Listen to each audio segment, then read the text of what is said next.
Hello and welcome to the Itembox podcast. As always, I'm Sonicguru, and with me is my co-host Nikki17.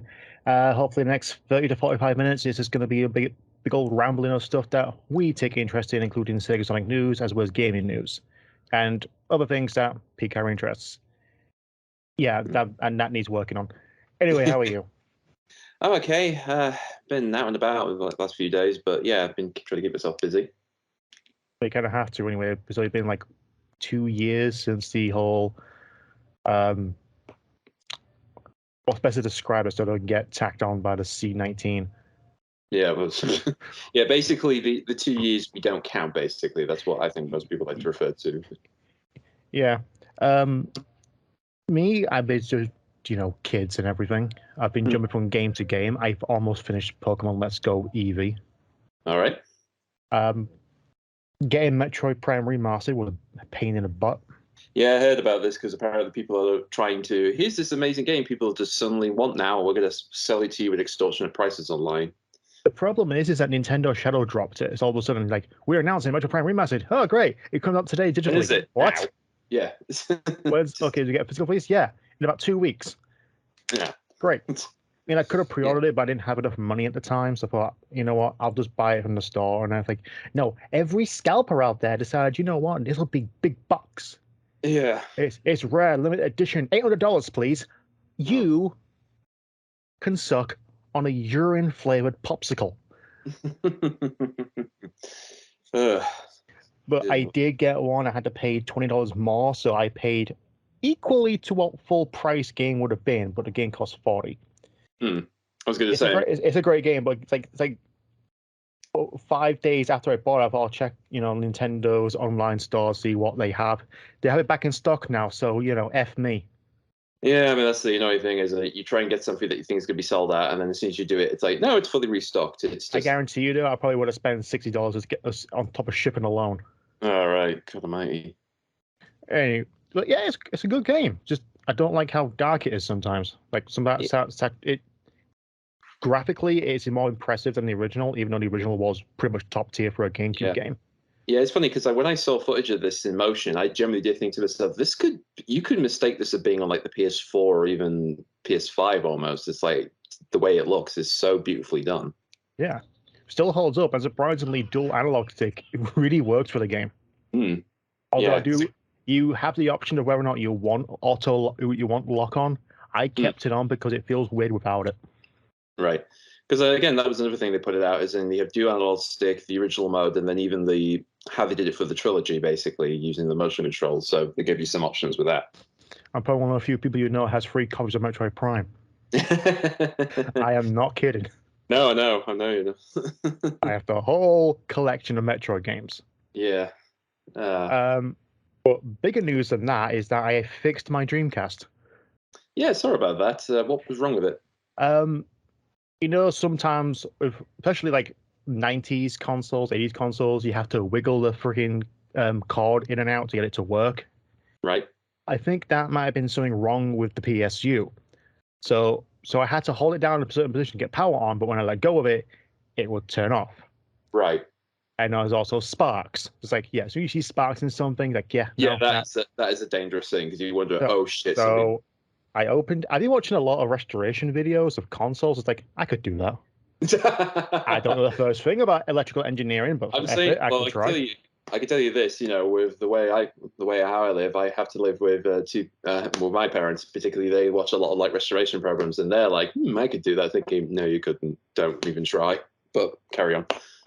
So I went out. So I thought, I looked online to see what I could do. It's like either one of 3 options. I get by a soldering iron and resolder the connection parts on the circuit board. Yeah. 2, I replace the PSU, get a whole new board and swap it out. Or 3, upgrade it to a more customized PSU, which is a lot smaller, but it's more modern components. Yeah.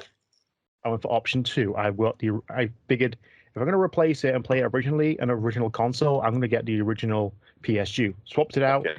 Works well. I've got a RGB, RGA.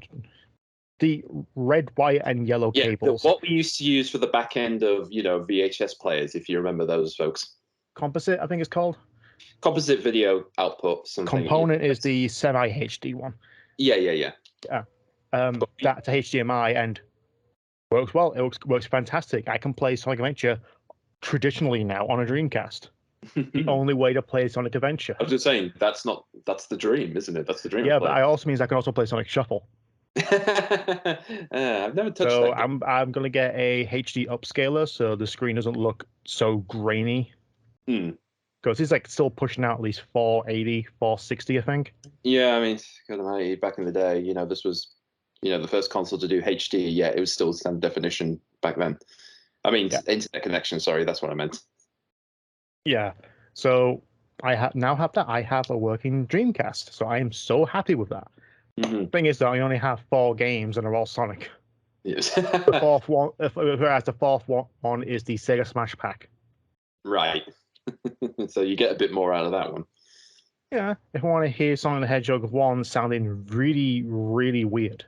Yeah. I don't know whether or not it's the cables used, but Sega Smash Pack Sonic the Hedgehog sounds completely weird, really wrong, okay? Yeah, I've definitely seen videos of people pointing out like how weird the sound is in that version. Yeah, plays fine. Plays much better than Classic Collection, but still. Okay.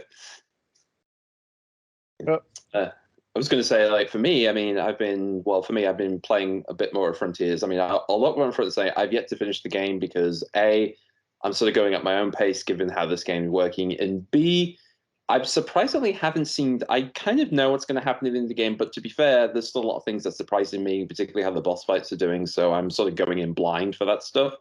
Have you gotten off of Kronos Island yet? Yes, I'm now on Eris. I'm on the 3rd island, so I'm dealing with that. So what do you think of the Giganto boss fight?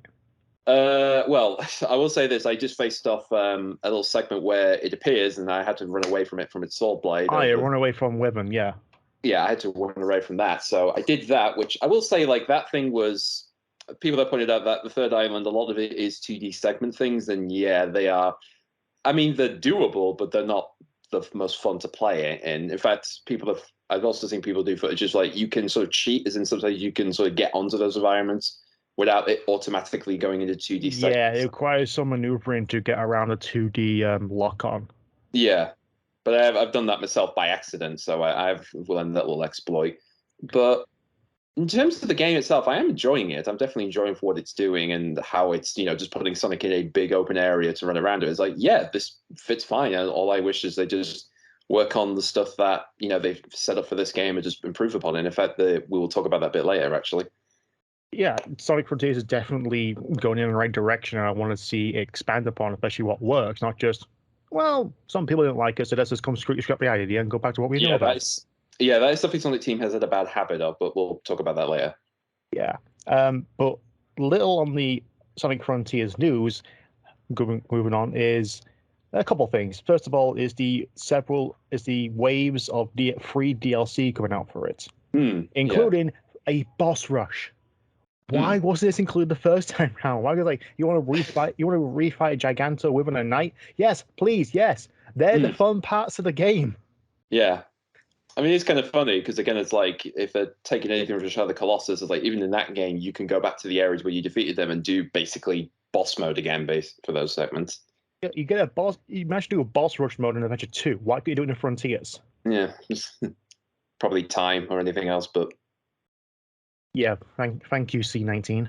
But not only that, with boss rush mode, you also get some camera mode as well as the additional story and playable characters, but that's throughout this year. We'll soon might get Wave 1 later this month.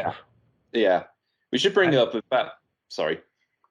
Yeah, it's like right now, no one knows. Besides what we were given on that roadmap, no one knows what the hell we're going to get. No. I mean, the other thing that's supposed to be that there are going to be things that be tweaked and fixed for the game, particularly the final boss, which is something...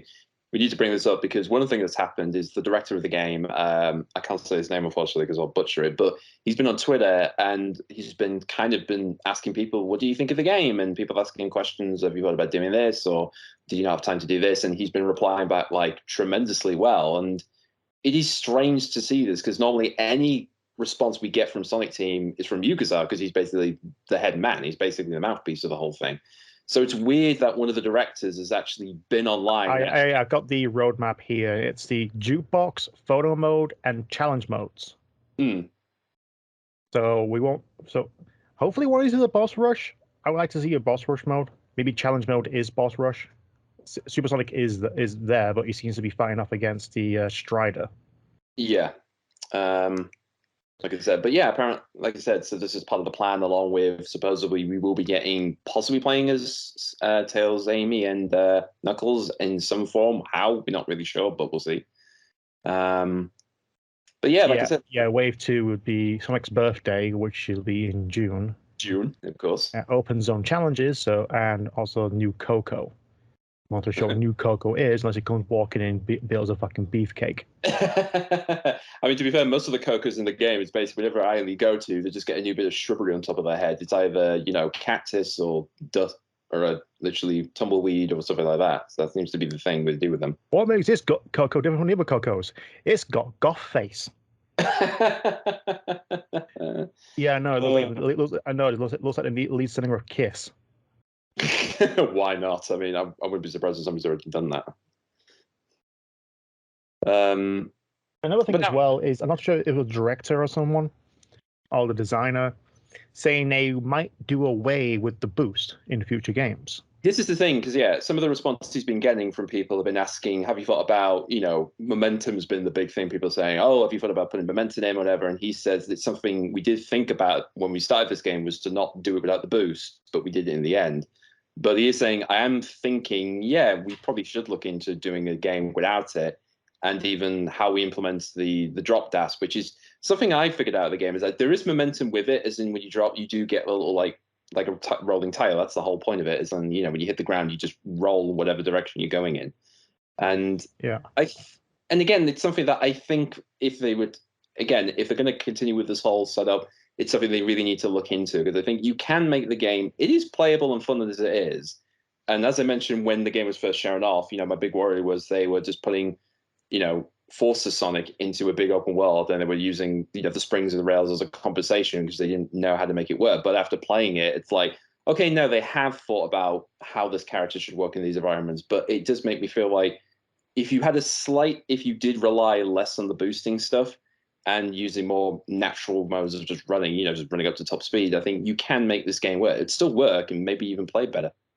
My problem is it might feel a bit weird considering Frontiers utilized it quite a bit. Like it's good for traversing large areas, especially in the latter two islands. Yeah, and include also cyberspace, which may or may not be do away with if you want to focus more on the open zone aspect. Yeah, in fact, some people did ask him, particularly because the thing people pointed out with cyberspace is that Sonic controls differently from what he is in the open zone areas, and people said it is more like what Forces was, and the directors made it saying, basically we didn't have time to really implement the control style from what open zone was into that, so that's why we did it. But he's also said that is something I would like to possibly fix or do over in the future update. It might be because right now I think it runs on two engines. So an additional engine, or at least an updated engine, could be possible. But for me, it's the idea of a non-boost Sonic game as of right now. I mean, Lost World didn't have one, but it did have a run button. It was I mean, that needed to build up. In fact, it's something, if you stand still, you can see Sonic actually building up his little speed. It's just a little bit of animation, but it's a nice little thing to put in. Yeah, but that wasn't completely a do away kind of scenario. No.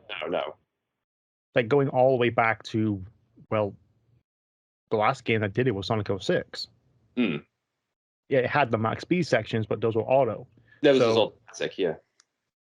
So having a game that eventually is open zone, but no boost, so it makes it a bit slightly harder to traverse. That's my question about whether or not a lack of boost in a modern Sonic game would actually be a good idea. Yeah, I mean, the thing is, they've done this pretty much since Unleashed. It's just like whenever you need to get over it, even if you're not boosting, they always have like the accelerator pads, there's either the things on the ground or on the rails. They're always there to like make you get through these things as possible, even if the game, I don't know whether that is intentionally because on his own, he wouldn't be able to get through like loop-to-loops on his own, acceleration. So they need an extra boost to get him through there.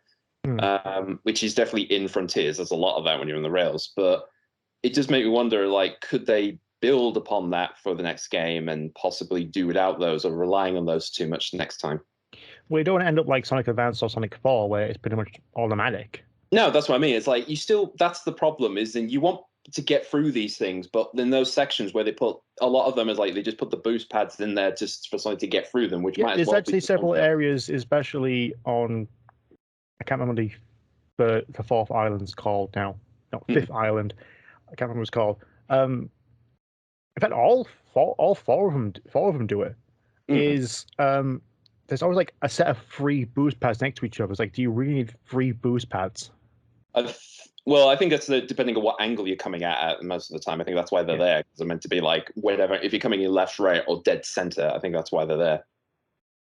I just had a very bad idea of someone modding the game to be more Sonic 4 Episode 2 with so many freaking warning signs saying, "You'll die here."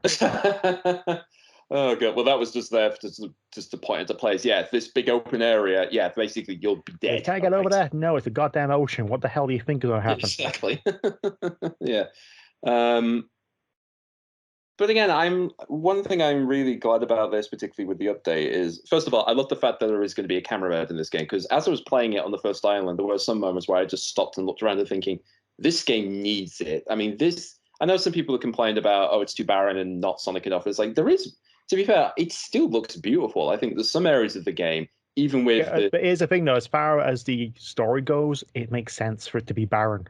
And I know, again, it makes sense thematically for the game or whatever, but again, it's like, it still makes sense, like, when you're on this island, there are objects in the distance to make you go, I want to go that way, or how's the landscape going to get me there? There's still some intrigue of the design, is like, it makes you want to get to that area. There's still points of interest, basically. And the way the level's designed is like, well, how do I get there? Do I go up and down? Do I go on the rails? That's something that Zelda's been able to do since Wind Waker. Exactly, yes. You look at Wind Waker and you look around on this island, it's like, there's a little island in that distance over there. Change the wind, go over there. Yeah. But like I said, maybe spectacle rock or something, but yeah, it's an island you haven't discovered yet. Yeah. Go talk to the fish, feed him food. Yeah. I mean, a lot of the times in the game is that you come across like a little, like, the little challenges, the little puzzles, for instance, like I light up these things or do this in accession, and then it unlocks a new thing for you or more of the map to show. But yeah, it's clearly they have thought about how it's meant to work with his character. And like people actually played Breath of the Wild rather than going by ear. Yeah, well, again, you can say that I'm not a Zelda player, so I don't know how you know more, like how different the two are between Sonic and Zelda anyway. Besides graphically, yeah. Yeah, exactly. But again, it's still accommodating of how does a Zelda game work with the functions it has versus how does Sonic game work with the systems that has built up. Again, that's the key difference. Yeah, but right now, it's just the idea of a non-boost on a game in a 3D fashion doesn't really ring right for me. But considering how Frontiers paced itself, I'm looking forward to whatever sequel comes out for it, even if it is a direct sequel or something completely different, but still utilizing the same core design. Yeah, for me, this feels like the first time, as I said before, it feels like the first time Sonic Team have been ambitious again, because we said this before with Forces, like, as much as people will, that game's never going to get stopped hating on, we can't stop that, or whatever. At the end of the day, the biggest thing I can say against it, it feels like it's Sonic Generations 2 5 years later. And it's like they say it's not Generations 2. Then why the hell do you add Classic Sonic to it? Yeah, that's the problem, because they liked it then, so they just went with the safe bet. Whereas this one, it's like they really were trying to push the boat. And again, like I said, the director's been openly admitting, saying, yeah, there's stuff in the game I'm not happy with, or we didn't have time, or there's just things I want to fix or tweak up a bit. Maybe not for this game, but for the next one. It's clear that it's like they are listening to feedback, which is something we don't. I've always said this. I never know whether the Sonic team take any feedback or not, because it just assumes everybody hates everything they do. But this one actively seems like people who've talked to him have actually been very, the last few games, you listen to what was positive, what people liked about it. Like with Sonic Colors, people really liked the Wisps. So the next Sonic game of the Generations was, Lost World with more Wisps. Yeah, exactly. Even if narratively it made no sense for them to be there, but again, it feels like a lot of people have been exemplified. One things came up was somebody pointed out there's a game called Electric the Jester. It's a 2D. It's a Sonic Spark the Electric Jester. Yeah, that was it. Somebody actually suggested. Which surprisingly is developed by the guy who made before and after the sequel fan games. Yeah. If somebody did say, "Hey, there's this fan game someone made," if you thought about looking into it, which he replied back and said, the director of the game, she said, "Yeah, I'm aware there's a fan game, but yeah, I'll give it a go. I will see what this is like, and maybe I can take some cues from it." So it's clear he wants to put this stuff to use. He's very much. In fact, one of the questions that was given to him was like, "Is there any other games you want to do? Do you want to move on to something else outside of this?" It's like, "No, I'm the stuff I like to do, but I'm really now focused on wanting to really get this type of Sonic game really moving." That's his goal now, and I really like that. I really am. I didn't think at this point I would be this intrigued by what Sonic Team are doing, but yeah, I'm curious to see what they do next. Yeah. Speaking of what's coming up next is the Mario movie. Yeah. Finally, after what was it? When it was announced back in 2014? Was it when they announced? Actually, it was announced in 2020 or 2021. Right. And that was just like officially from Nintendo making a Mario movie. Okay, who's the big? But Charles Martinet and all those other guys. No, Chris Pratt is Mario. Are you pulling my hairs off my back? Yeah. Well, it's not even that, but it's also we got him. We got guy from It's Always Philadelphia and Jack Black as Bowser, which is like, whoa, this is an oddball cast. Surprisingly, Charlie Day didn't surprise me. Yeah, it didn't. He was Benny in the Lego movie. Okay. Well, yeah, that's the thing. Chris Pratt and him were both Benny and Emmett in the Lego movie, so this is their reunion film, basically. Yeah, Jack Black as Bowser is like, what the hell? Out of all the actors, you can get the gruff kind of goofy macho. You go for Jack Black. Yeah, but I love the guy, but seriously, Seth Rogen as DK. What is going on here? Yeah, well, we'll get onto Seth Rogen soon. Something else. But in that during the last few months, we had a few trailers. Mm-hmm. First one, Jack Black. Christ, wow, what a performance! Yeah, yeah. The second one was a lot more theatrical. Showed off Peach, Luigi. A lot more plot was shown. Yeah. And now we recently just had the final trailer. Yeah. Why did I say finale? Yeah, the final trailer, and it showed off a lot more, but for some reason focused exclusively on the Mario Kart part. Yeah, well, to be fair, the second trailer ended with the Mario Kart reveal, so this is like, okay, you want to see more of that, don't you? It's like, yeah. Yeah, it's like, it's Rainbow Road. It's like, of course it's Rainbow Road. Rainbow Road is in every single Mario Kart. And don't give me any stats about Mario Circuit and Luigi Circuit, okay? Well, for me, it was not the fact that the Rainbow Road is in the movie. It's the fact that how do you find a way of incorporating Mario Kart into your first feature film? Because that feels like something that you would hold off for a sequel, but it's like, no, we're doing it. We're doing it for the first fully animated Mario movie. Yeah, Mario Bros, Mario Bros 2, Mario Bros 3, Mario World, bit of 64. So maybe I'm not sure there's any RPG elements, like Mario Luigi series, Paper Mario, Mario Kart, even the original Donkey Kong Country, because we saw Diddy Dixie and Chunky Kong. Yeah, I mean, Cranky Kong's in there. I think he's like the leader of all the Kongs, basically. I think that's the idea of And the final trailer as well showcased a lot more madness, like Fire DK. Yeah. Who the hell wrote that? Because they deserve a raise. It was like, here's something that the Mario series never done. What if we give a fire flower to Donkey Kong? Yeah, well, that's the thing. If you're I was so distracted by that, I did not notice Mario ate a shroom and grow. Yeah, I did not notice that. I was distracted by the awesomeness that was a fire DK. You were so focused on the fire monkey, you didn't know the plumber grew big. No, I didn't. It's looking to be a really fun and visually stylized movie, but I'm not too sure the plot is going to do anything, because that seems to be a problem with a lot of Illumination films. Well, they look good. It's just they look good, greatly animated. I love the style. It's just plot-wise, it's so simple. Yeah, I'll say this. The funny thing with all the three main trailers they've done is a lot of it has been focused on just the fantasy element. As in, like, the first trailer was just basically a clip of Bowser coming to that Ice Kingdom and basically taking over it. There was a TV spot as well, or the Mario Bros advert. Yeah, I'll get to that in a minute. But like I said, most of the main trailers, they've all just focused on the fantasy aspect of the Mario world. It's in the Mushroom Kingdom, Bowser's domain, and the various creatures and whatever they have to do. But not a lot of them even. I mean, the second one had a montage clip of the actual brothers in Brooklyn, which is the key thing. Was like, are they going to take what was meant to be the original backstory for the brothers? And in the middle of that, we got the Mario Brothers, in-universe advertisement thing, which uses the famous Super Mario Super Show rap. Which again, apparently the website. If you go to the website, it has a lot of Easter eggs on there, and the phone number is a real phone number with a pre-recorded Charlie Day talking to you as Luigi. Yeah, of course. But again, it's like that was the thing. It's like it's one of those things. Like, how would you incorporate that into the movie? It's one of those things like, well, people know this. There's considered like a fan base behind those, early incarnation of Mario. It's like, what excuse can we do to fit this into the film? And then it's like, why don't we use it as part of like an advertisement the two bros would use for the plumbing service? So there you go.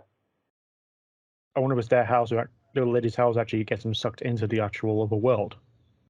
I'm not sure. I mean, again, that was in the intro of one of the shows. But another thing I pointed out was the lady in that advert is actually the voice actress who played Princess Toadstool in the cartoon series. Yeah, they went that far. They really went that far with this thing. And I thought casting Billy D. Williams as Two-Face in the Lego Batman movie was clever. You thought that was a deep cut? No, this is a deep. No, this is much better. Yeah, exactly. And another thing people pointed out is in that little advert, there's a bit where they show the van driving past like different areas, and on the map it says, oh god, I think it references the Sonic movie in there. I think it says Mushroom Planet. Yeah, it does do that. So they are aware. There's also another place called Punch Out. So yeah, they're clearly going to sneak those stuff in there. But no, like I said, right now is whether or not I want to spend money on this. It's like, even though it's a video game movie, and I'm a sucker for video game movies, even though I've been kind of out of the loop with them. Mm-hmm. Yeah, I'm not too sure whether or not my kids will sit down long enough to actually watch this movie. Well, didn't you introduce them to the original Super Mario game, didn't you? Oh yeah, I've got it on my Wii, so I've also got the controller for it as well. So they keep going left. They keep going left. They've yet to go right. They've yet to learn the main lesson. No, I've held going right for them, and surprisingly, my youngest jumped on the first Goomba. Oh, okay, all right. Yeah, well, I'm curious what new generations will think of this. But as you say, going back to like Illumination, I mean, the thing is with them, I know that's been the big thing. Is like, they're mainly known for the Minion stuff and Despicable Me. That's like their main forte. But I mean, again, as you said, visually the movie looks brilliant. I mean, it's probably one of the best looking films they've ever done. I mean, what makes me laugh is the fact that they spent about a decade working with little yellow creatures wearing dungarees, and when it came to doing the Mario Brothers, it's like, all right, we're going to make the ultimate pair of dungarees, lads, but that's what we're going to do for this movie. And they probably had a whole team of department reworking that entire system. So kind of amazing how they actually focus on the butts of the minions, and yet Mario doesn't have one. Yeah, I mean, that was the thing everybody pointed out in the first post of the release, but whatever. Where's the badanga dunk? Where's the badanga dunk? Yeah, but again, I mean, going with the plot of the film, I mean, for what I'm getting, I'm presuming the movie's going to be that the bros are in Brooklyn, they have the plumber service. Mario feels like they're doing okay, but he wants more out of life, and Luigi's like, he's happy with the way things are. There's the incident that gets them sucked down to the other world. They get separated. Mario's in the Mushroom Kingdom, Luigi's in Bowser's domain. And subsequently the film is Mario now has the chance to have more. He now has the chance to actually do more of his life and actually has to learn how to become a hero through obstacles and whatever. And Luigi is get out of his mind and presumably has to now, you really got to take responsibility and actually man up, dude. So presumably that's what the film is going to be about. It's the relationship with the brothers and sort of growing up in this fantasy world, actually doing things out of their own normal lives, basically. Out of their own comfort zone, yeah. Exactly. I like how Peach is more, prominent in the story and the character. I mean, you can't get any more badass than Peach walking out in this motorcycle suit, picking up and handling a freaking halberd. Yeah, exactly. I'm curious. I mean, the thing is, like, again, that's the thing with Peach is always like, are they still going to use her as the damsel stress? I mean, so far they're making Luigi that, although I'm presuming at one point she will get kidnapped by Bowser, maybe towards like the climax or something. So they may put that in there, but who knows? Yeah. But I'm looking forward to it. I will watch it. It's just, Yeah, is it worth money for me right now? Because cinemas haven't really been worthwhile. Yeah, I mean, it is one of those things that would you want to spend that money seeing it on day one, or wait until it's like on streaming, maybe a year later or something? 6 months technically. Yeah, depending how it goes. I mean, the only thing, here's the deal, is like, this is the first time Nintendo's tried to do a big feature film that wasn't to do with like either Pokemon or Animal Crossing or anything that wasn't fully theirs. So the fact is they spent 6 years like overlooking this thing, and the argument you could say is that it's gonna play it safe because the last time they did it was such a what the hell is this mess deal. It just burned them off making anything with their properties for a long time. So yeah, last time they did this, they pretty much let them license out the IP. They had nothing to do with it. I know, but that's what I mean. It's like they let just a bunch of people go off and make a thing, and it's like, oh my god, this is the end result we got. So this time they're like eyeballing everything they do, everything they've done, from characters and settings and jokes and whatever. So, like I said, if anything, it wants to play it safe for Nintendo side of things, but at the end of the day, it's about, is the film entertaining? That's the main job. I mean, it's going to be a hit. I mean, it's going to do like millions. Oh yeah, of dollars. it's gonna make Sonic 2 levels. Exactly, yeah. But the question is it going to be a good film in its own right? That's what we need to know. And at the end of the day, it's like, again, if I'm entertained by it, that's what I want to get out of this thing. That's the main thing going in for this whole deal. And that's exactly the same kind of feeling I have to the new TMNT movie. Mm-hmm. Yes. Which I completely forgot the subtitle to. Yeah. Well, Mutant Mayhem? Yeah, Mutant Mayhem. TMNT. Oh, yeah. Yeah, Seth Rogen's TMNT Mutant Mayhem. Mm-hmm. Because he's handling it, and he's currently Bebopper. Yes. It is weird how they're sort of using his name as like the sort of the main reason to see this type deal. I mean, the last time they did this was with the Bay movies, was like, he didn't direct them, but he produced those movies, and that was kind of like the main selling point they were doing at the time of those two films. Oh, the first one, not the second one. The second one, I think is actually the second one's pretty decent. Okay, Out of the Shadows was a decent one, not great, again, but I would still rank it maybe third out of all the movies. Yeah, fourth if I include Turtles Forever. Well, that's the question. Is basically, this is technically now the 7th feature film they've made of Turtles. If you're going through the 3 live action ones, the CG animated one, of the 2 Bay ones. But unless we're also counting both Turtles Forever, that Batman versus one, and even Rise of the TMNT, the movie they recently did as well. Yeah, and 3 of them are technically an origins story. Yeah, but I completely forgot about Rise. I have not seen anything of Rise. I really haven't. Right, you probably should do. The character designs put me off. Right. Wow. I don't like the character designs. Why the hell does Raph have to be so freaking big? I don't give me an excuse. Or you can tell them apart. They wear colors, at different colored eyes, and their attitudes are different. Not even a different shade of green. Why do you need to have a giant or a slim? Or just why? There is no need for this. Anyway, Mutant Mayhem. Yeah. First of all, it's CG, even though it's animated like stop motion, similar to Spider-Verse. Yeah. Also, the character designs, again, not too sure. Right. This is something that I've noticed for the last few years with TMNT, particularly, I think, from even, I would say, like from the 03 for kids shows, and they've tried a lot to try and differentiate them a bit more. Like, as you say, they've either tried different heights, different shades of green, or even adding different things on them compared to the other Turtles. And again, to do the same thing with this one. Yeah, even the Bane movies managed to make them individual, like certain different shades. Also, the 2014 Turtles, they had like maybe chips into their shell, but at least you could tell from a glance. It's just like that's why they had different colors in the 80s Turtles. Just aside from the emblem. The emblem, yeah, and the weapons, basically. That was the key difference. You could tell the difference. Well, until Mikey was forced to use a fucking grappling hook because nunchucks are bad. Nunchucks bad, sword's good. Yeah, perfect. Thank you, TMHT. Yeah, we should point out for us two, we grew up in a country where apparently ninja was outlawed, so they changed it to Hero Turtles, and any shots of Michelangelo's nunchucks were clumsily edited out. Until I think when they did the 3rd season, they just decided, all right, he's got a grapple hook because we don't want to deal with that nonsense anymore. So, yeah. Yeah, blame the German classification board. That's what did it. That's the same reason we had, instead of Contra, we had Pro Protector. Yeah, I mean, there's a lot of crazy stuff. I'll say this though. The thing with Rise, what made me laugh is like, again, one of the first gags I do in that episode is Mikey using his nunchucks and he inadvertently beats himself, which is the very thing people were worried. Oh no, kids hit themselves with bits of wood chained to themselves. It's like, and decade later, they use it as a gag and they're perfectly okay to show it in a kids program. It's just, hey ho. Yeah, so Mutant Mayhem, like we said, is animated like Spider-Verse, but it kind of looks a bit like stop motion, like these plasticine figurines. Yeah, it's kind of a weird animation style that has been a lot more popular since Spider-Verse came out, or even the Peanuts movie. Yeah, interesting chat there.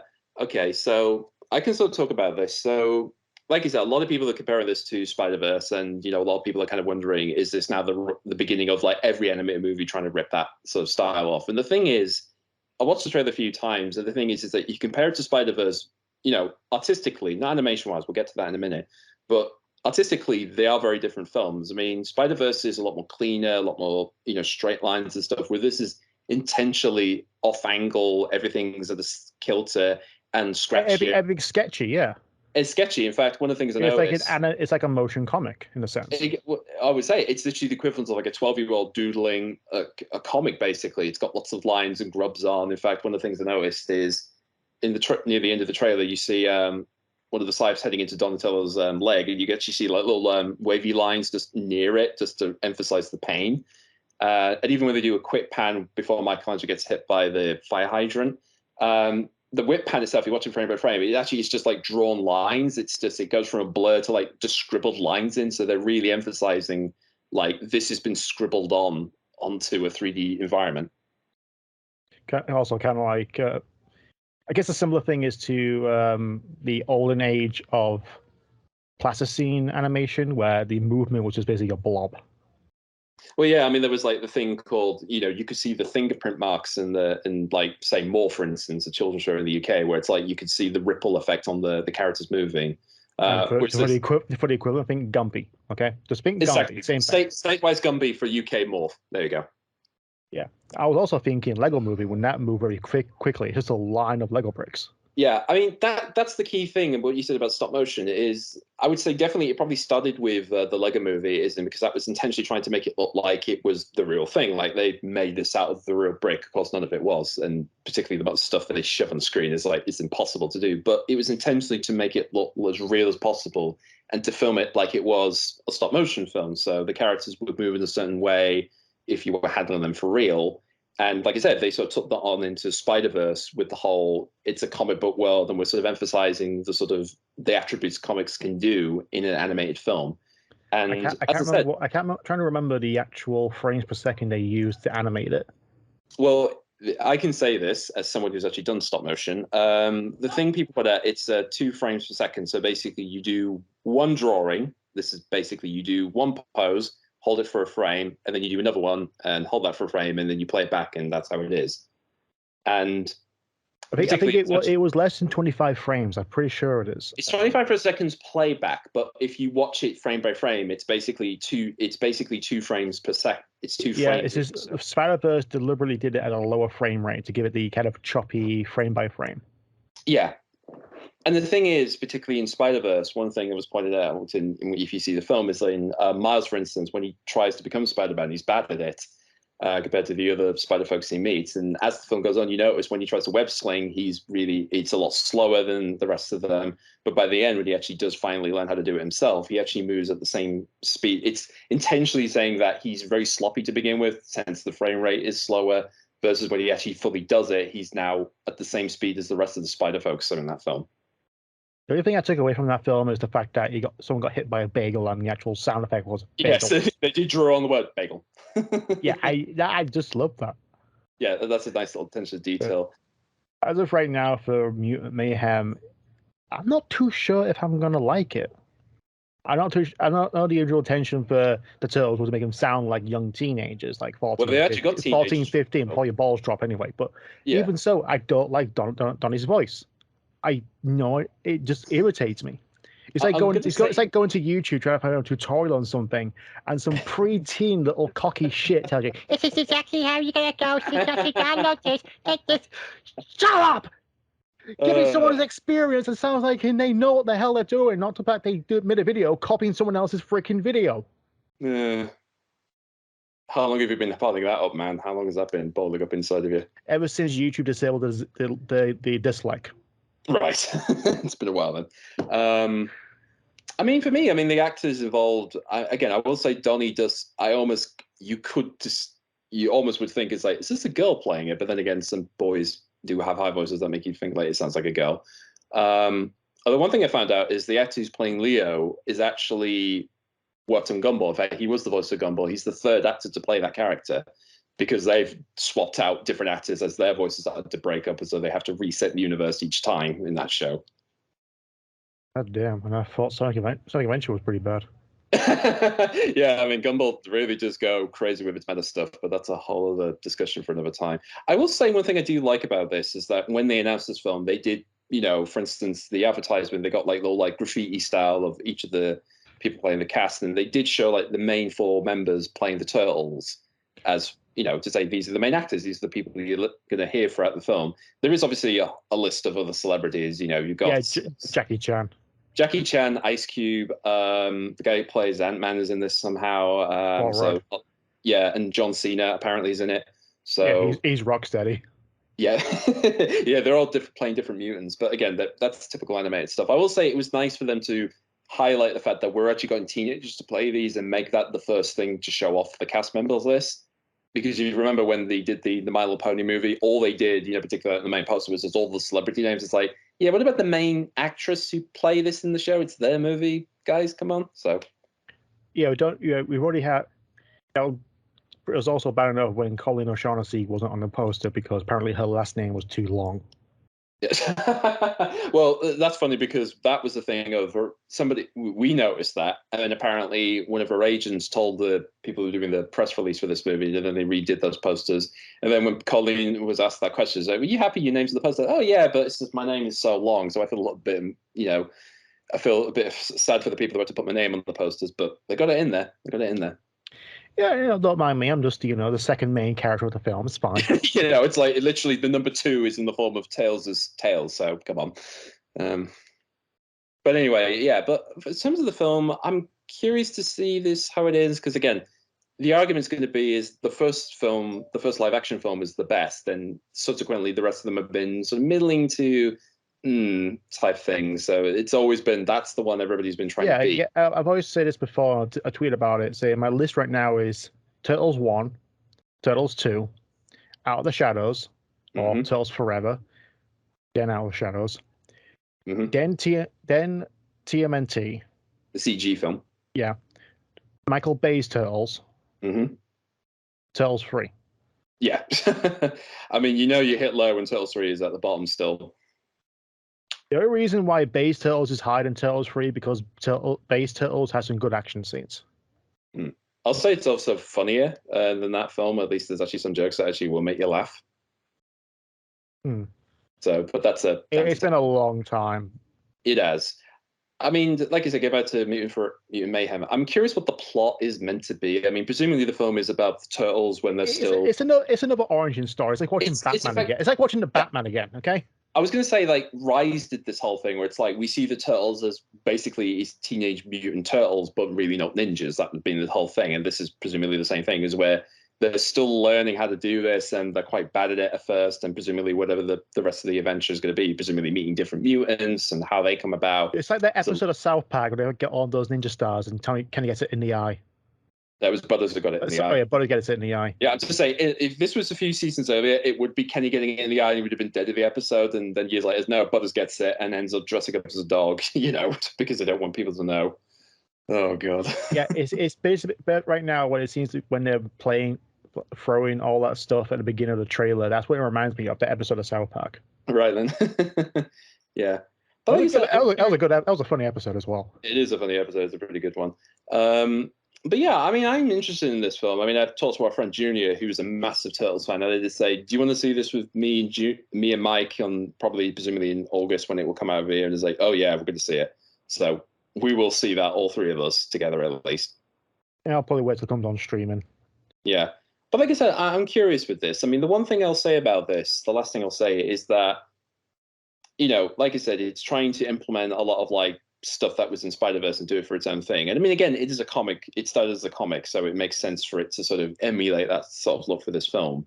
But one thing I've started to see is this interest of bringing sort of 2D elements back into 3D films. In fact, you can argue Paperman sort of did this, the little short they read with Wreck-It Ralph, where they basically took a 3D film and then just drew on top of it with 2D line work over it effectively. And since then, obviously we had different movies. I mean, another film that came out was The Bad Guys, which really emphasized the cartooniness of that stuff. Even like the way their eyes are drawn, are all like just drawn on instead of just 3D objects. The problem with that style is that they copied it over to the Puss in Boots sequel, and it doesn't really work for that film. Well, that's the thing. There is a whole sequence where they do the Spider-Verse drop frame thing, and again, they go from that to more traditional, fluid animation stuff. Which, when you go back and forth, it doesn't work really. You notice the difference. But again, I am interested to see this. It does seem that we're on the cusp of the sort of, bringing in a new element to animated films now. We're still going to get CG films. We're still going to get the traditional style. Like the Mario movie is traditionally CG, so we're still going to get that for the next couple of years. But I am curious to see how this trend will move on forwards. And like I said, I'm just curious to see how Turtles does it with the Spider-Verse look. And now, final thing, which is more dear to us, is the future of the British sci-fi comedy series Red Dwarf, which has existed since 1987, 85. 88, I think, almost, or 87. I think it was 87. God, yeah, it's had its anniversary. Let's just say it's recently had its anniversary celebrated. Yeah, 35 years, I think. Yeah. Apparently, there was. It lasted for 6 series. Then there was a split. There was a large gap between Series 6 and Series 7. Mm-hmm. And that also had to do with Craig Charles being falsely arrested.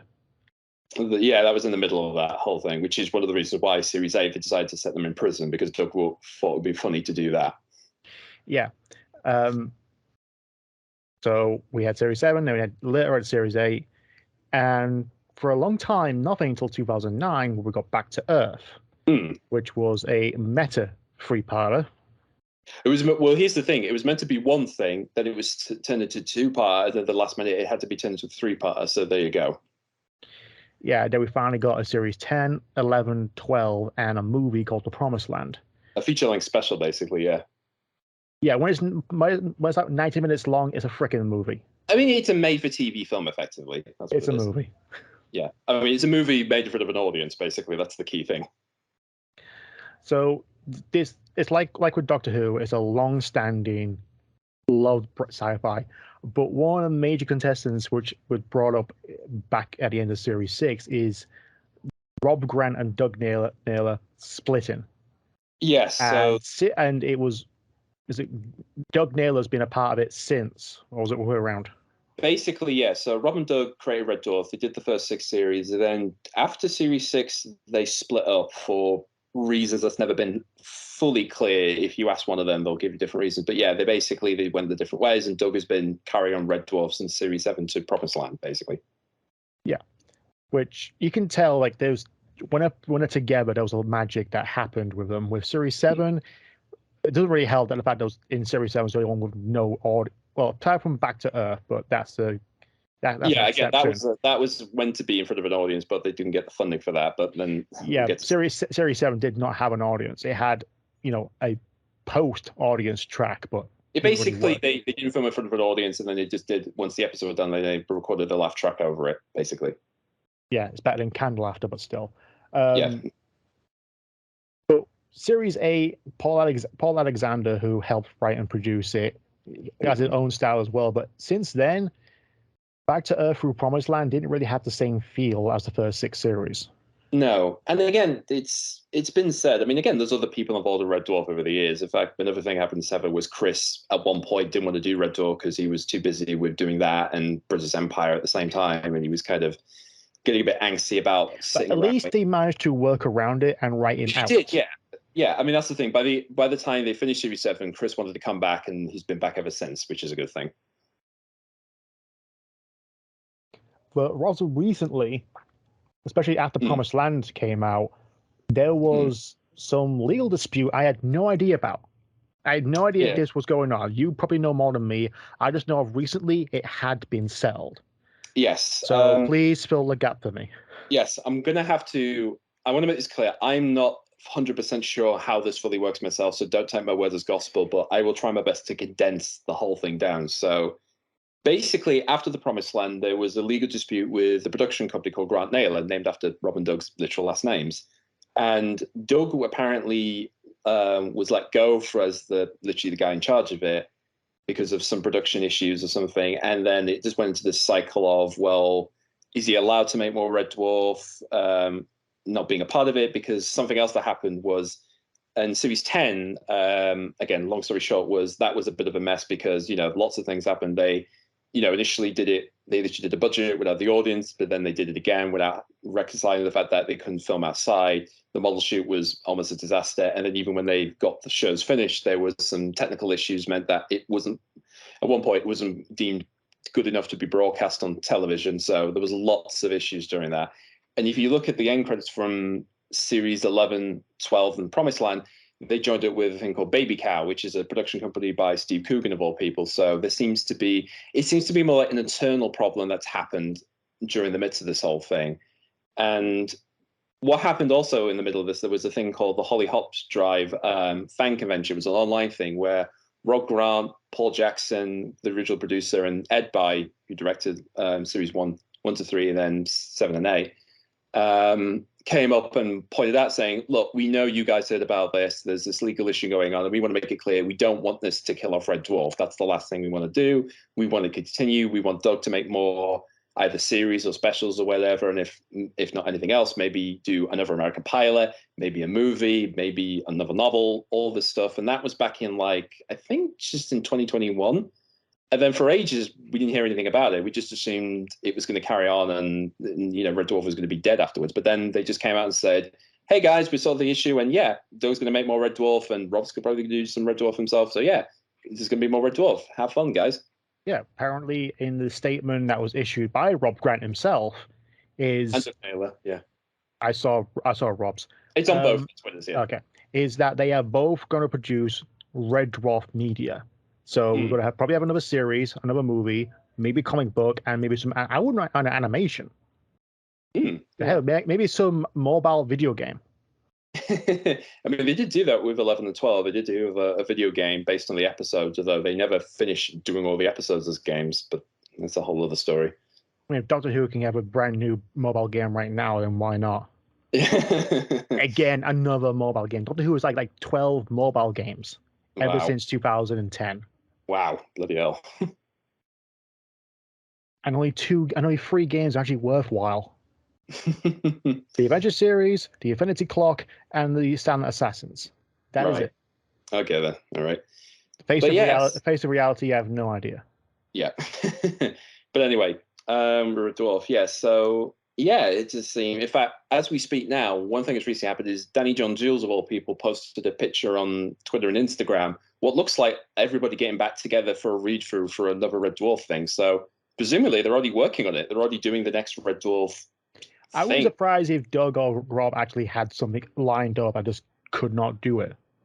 Presumably, this is something I can say because I actually met up with Doug Naylor. Actually, of all things, this is going to sound weird. I actually met a Doug Naylor convention in Sheffield the day after the Queen died. Of all things, this is how weird the timing was. But yeah, I was there, and there was a little thing where him, Chris Barry, Hattie, and Norman Lovett were there chatting about Red Dwarf, and particularly when people asked him about the future Red Dwarf, Doug kept saying, "Yeah, well, I mean, obviously, hopefully we'll get to continue if things work out." He didn't say the legal thing, but he was like, "We're hoping to do more if things pan out." So he's clearly adamant. It's like we know about this issue and we're trying to get it sorted out. Yeah.